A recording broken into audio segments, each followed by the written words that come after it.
जो भी गुनहगार है उन्हें उनके किए की सजा अवश्य मिलेगी।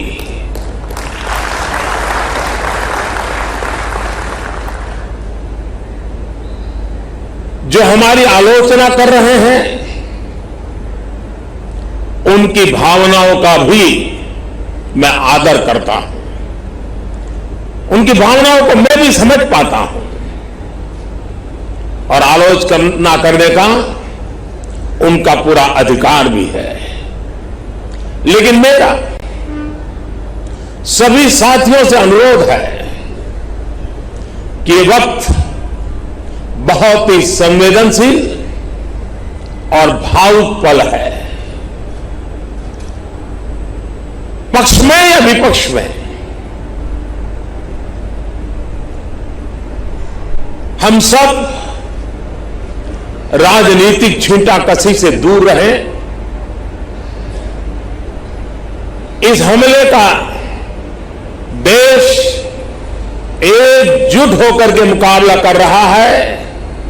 देश एक साथ है, देश का एक ही स्वर है और यही विश्व में सुनाई देना चाहिए, क्योंकि लड़ाई हम जीतने के लिए लड़ रहे हैं।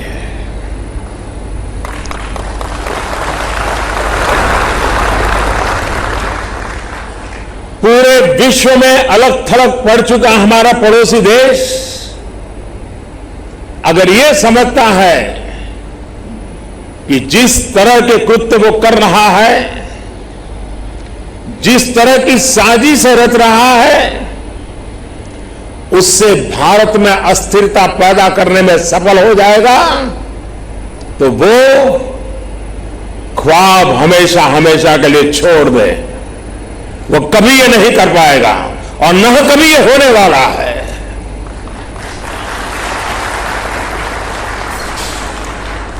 इस समय बड़ी आर्थिक बहाली के दौर से गुजर रहे हमारे पड़ोसी देश को यह भी लगता है वो ऐसी तबाही मचाकर भारत को बदहाल कर सकता है, उसके ये मंसूबे भी कभी पूरे होने वाले नहीं है।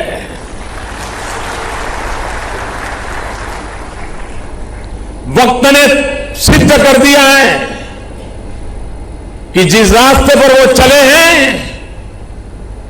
वो तबाही देखते चले हैं और हमने जो रास्ता अख्तियार किया है वो तरक्की करता चला जा रहा है।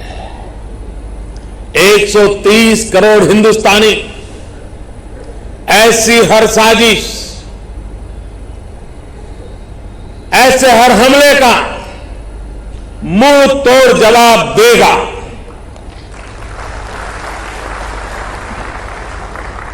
कई बड़े देशों ने बहुत ही सख्त शब्दों में इस आतंकी हमले की निंदा की है और भारत के साथ खड़े होने की, भारत को समर्थन की भावना जताई है। मैं उन सभी देशों का आभारी हूं और सभी से आह्वान करता हूं कि आतंकवाद के खिलाफ सभी मानवतावादी शक्तियों को एक होकर के लड़ना ही होगा। मानवतावादी शक्तियों ने एक होकर के आतंकवाद को परास्त करना ही होगा। आतंक से लड़ने के लिए जब सभी देश एक मत, एक स्वर, एक दिशा से चलेंगे तो आतंकवाद कुछ पल से ज्यादा नहीं टिक सकता है।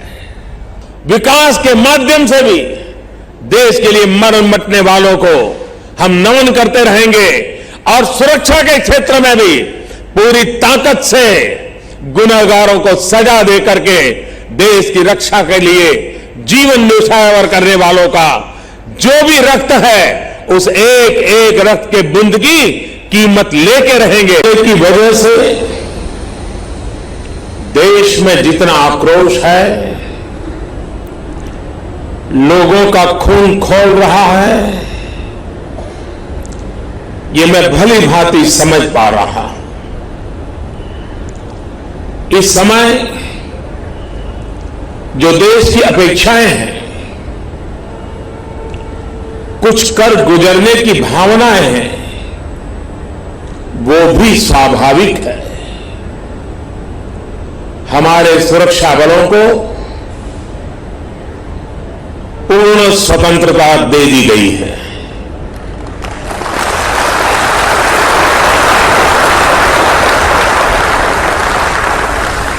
हमें अपने सैनिकों के शौर्य पर, उनकी बहादुरी पर पूरा भरोसा है।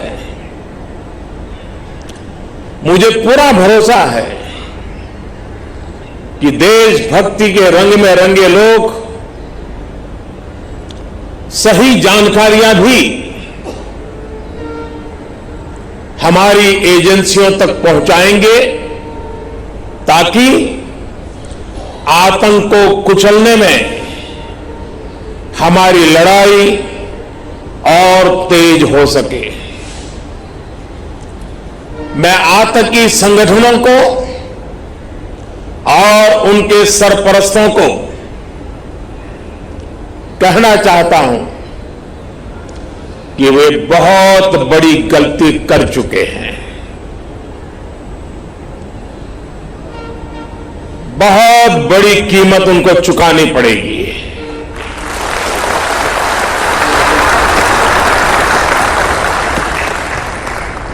मैं देश को भरोसा देता हूं कि हमले के पीछे जो ताकतें हैं, इस हमले के जो भी गुनहगार हैं, उन्हें उनके किए की सजा अवश्य मिलेगी।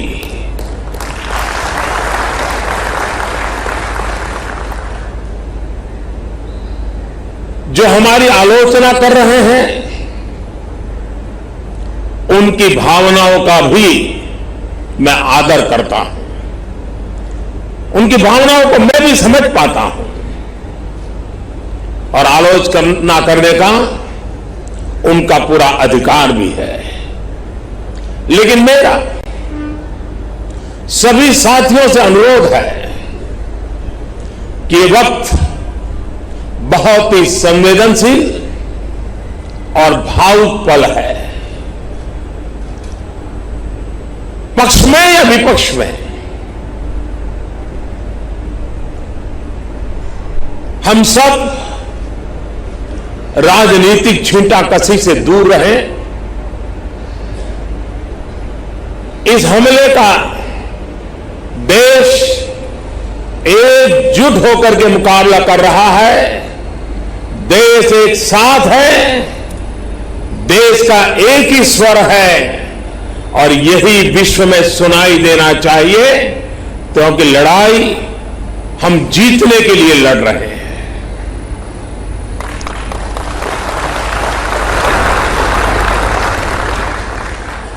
पूरे विश्व में अलग थलग पड़ चुका हमारा पड़ोसी देश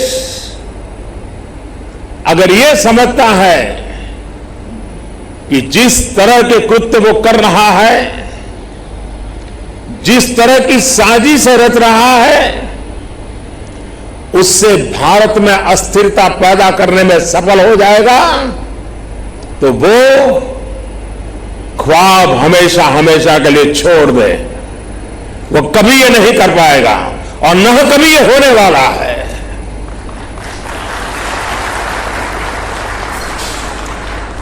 इस समय बड़ी आर्थिक बहाली के दौर से गुजर रहे हमारे पड़ोसी देश को ये भी लगता है वो ऐसी तबाही मचाकर भारत को बदहाल कर सकता है, उसके ये मंसूबे भी कभी पूरे होने वाले नहीं है।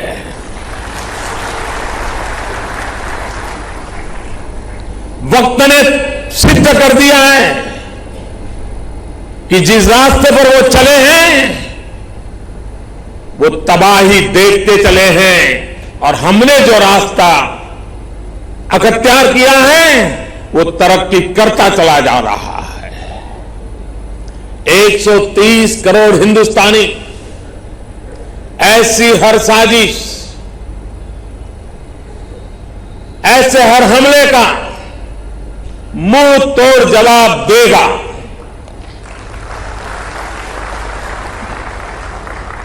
कई बड़ों देशों ने बहुत ही सख्त शब्दों में इस आतंकी हमले की निंदा की है और भारत के साथ खड़े होने की, भारत को समर्थन की भावना जताई है। मैं उन सभी देशों का आभारी हूं और सभी से आह्वान करता हूं कि आतंकवाद के खिलाफ सभी मानवतावादी शक्तियों को एक होकर के लड़ना ही होगा। मानवतावादी शक्तियों ने एक होकर के आतंकवाद को परास्त करना ही होगा। आतंक से लड़ने के लिए जब सभी देश एक मत, एक